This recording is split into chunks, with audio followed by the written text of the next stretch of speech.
करोलबाग हादसे में 4 लोगों की मौत हो गई है, वहीं कई लोग घायल हैं जिन्हें दिल्ली के आरएमएल अस्पताल में एडमिट कराया गया है। आगे उनका इलाज चल रहा है। अब से कुछ देर पहले अतिशी यहां पर पहुंची थी आम आदमी पार्टी से, साथ ही रामपुर के सांसद मुहिबुल्लाह नदवी जी भी पहुंचे थे। सर, सबसे पहला सवाल तो आप यहां पर पहुंचे, घायलों की स्थिति क्या है, इलाज किस तरीके से हो रहा है, कैसी स्थिति है? नहीं, घायलों की देखिए 2 कंडीशंस हैं। एक कंडीशन में इधर वाले जो लोग हैं उनका तो एक बेहतर तरीके से फिर भी है, लेकिन ट्रामा सेंटर में जो हमने मरीज़ देखे हैं और जो उनके परिजन और उनके मुतालिक रिश्तेदार मिले हैं वो शिकायत कुना हैं। वो गिला कर रहे हैं कि जिस तरह से जो है वो ट्रीटमेंट मिलना चाहिए उसकी कमी है। हमने देखा कि एक ही डॉक्टर बैठे हुए हैं, इसमें कोई शक नहीं कि प्रेशर बहुत होता है, एक ही आदमी है, लेकिन ये गवर्नमेंट की जिम्मेदारी है कि वो डॉक्टरों को भर्ती करें, डॉक्टरों को लाएं, बुलवाएं।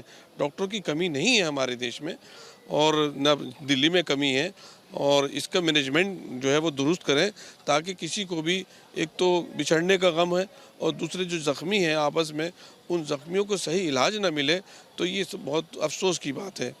सर, घायल हैं, अच्छा, जिन जो मृतक हैं सभी रामपुर के ही आसपास ऊपर के, रामपुर यूपी के हैं और निचले वर्ग से आते हैं, काम धंधा करने के लिए यहाँ पर रुके थे। तो ऐसे में मुआवजा या उनको आगे किस तरीके से मदद की उम्मीद वो लोग रख रहे हैं आपसे, आप लोग क्या मदद करेंगे और साथ में क्या गुहार है? बिल्डिंग डैमेज थी, उस बिल्डिंग के बारे में बताइए। देखिए, दिल्ली गवर्नमेंट ने 10 लाख का किया है, उन्हें और ज़्यादा करना चाहिए। और चूँकि जवान बच्चे हैं, इनके सबके ऊपर जिम्मेदारियां हैं, इनके दूसरे भी भाई बहन हैं छोटे जिनको ये तालीम का मसला है, इनके माँ बाप हैं बूढ़े, उनके लिए ज़िंदगी गुजारने का मसला है। तो यूपी गवर्नमेंट से भी हम आपके चैनल के ज़रिए से जो यूपी गवर्नमेंट है उत्तर प्रदेश की, उससे हम ये दरख्वास्त कर रहे हैं, डिमांड कर रहे हैं, मुतालबा अपील कर रहे हैं कि वो सबके लिए जिस तरह से दिल्ली गवर्नमेंट ने किया है, चूँकि यूपी के हैं तो उस दिल्ली गवर्नमेंट से ज़्यादा उनको करना चाहिए। 15-20 लाख रुपए पर हेड एक आदमी को देने चाहिए, और जो ज़ख्मी हैं उनके लिए भी जो है वो माकूल मुआवजा मिलना चाहिए। और जो यहाँ पर जो लोग मौजूद हैं उनके लिए, जो ज़ख्मी हैं उनके सही इलाज के लिए हम आपके चैनल के ज़रिए से ये दरख्वास्त कर रहे हैं कि उनके साथ में बेहतर से बेहतर इलाज और मुआवजे की सहूलत उनको दी जानी चाहिए। दिल्ली में इस तरीके के कई मामले आते हैं, कभी बाग तो कभी कंझावला, कहीं कोई इलाका बिल्डिंग्स गिरती रहती है, लोग घायल होते हैं।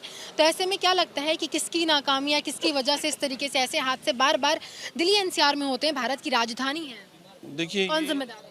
देखिए ये जो कल्चर हमारे यहाँ रिश्वतखोरी का है, और बिल्डिंगें बना करके जो जो इंजीनियर उसको ओके करते हैं और जो नक्शे पास होते हैं, तो उसकी वजह से ये चीज़ें पेश आती हैं कि बिना बिना किसी तरतीब और बिना किसी प्लानिंग के नक्शे पास होते हैं और इमारतों में कमियां होती हैं। जहां थोड़ी बारिश हुई या कुछ ज़लज़ला या कुछ ऐसा झटका आया तो ये हादसा पेश आते रहते हैं।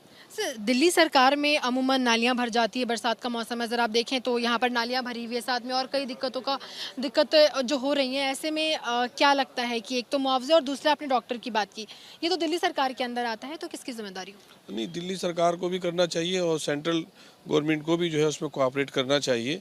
अब यहाँ पर इन हालात में किसी को एक दूसरे को कहने से नहीं, बल्कि हम एक दूसरे के साथ इस मुसीबत और परेशानी में, दुख की घड़ी में सबको मिलकर उनको सहारा देने की ज़रूरत है। एक दूसरे को ब्लेम करने का ये वक्त नहीं है, बल्कि परिजनों को और जो मुतालिक रिश्तेदार हैं या बीमार हैं उनको सही इलाज की ज़रूरत है। इस वक्त हम आपके चैनल से ये दरख्वास्त कर रहे हैं कि उनके इलाज और मुआवजे की भरपूर तरीके से उनको करना चाहिए, क्योंकि अभी भी मरीज़ों को ज़रूरत है और एक ही डॉक्टर बैठे हुए हैं, कोई और डॉक्टर नहीं है।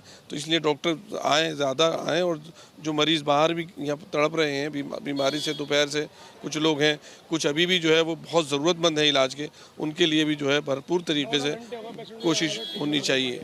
बहुत बहुत शुक्रिया। तो आपने सुना रामपुर सांसद को, साफ तौर पे कहना है कि जो मरीज अभी घायल हैं उनको सही इलाज मिले, यही दरखास्त है। और साथ